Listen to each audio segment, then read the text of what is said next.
nhà hậu luôn tia tê cho kê uốn rô chỉ mua tung chúa tư yon gì lưu ly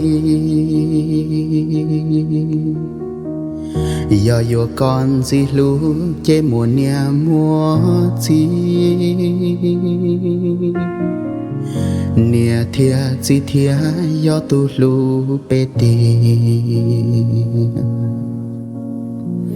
nhà hậu lu can tu cho nia kinh chu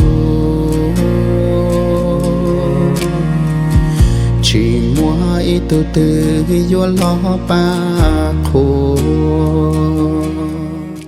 Hello, nhớ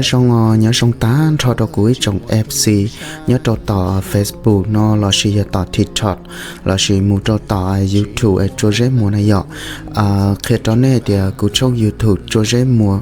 thì cũng trong YouTube mình bây giờ nó chỉ nữ chỉ tăng bằng lần đầu khi nhớ là nó chỉ cũng sử chỉ tao là, cũng thì là sử đó cũng trong YouTube chỉ cứ cho dễ mua official nó nè, anh ấy sợ đời giờ lên từ cho trở cụ thì họ nhiệm là cụ chọn câu nó chế nên sợ đời họ một trời cụ nhớ cho tao nó thế nó mò cụ chẳng chúa chọn câu chiến tao tao theo cụ chúa chọn câu tàu chế chỉ tê rau yêu tàu tàn cho nhớ cho trong tao nó trong ngày chúa một official nó này giờ chờ nên sợ đời họ một bát sáng cả cụ nhớ cho tao cụ trong nó thế nó mò ô chọn tao tao cho nên lúc sẽ hở thế ô nên họ nhẹ nhẹ nên họ bát sáng cả cho cụ thế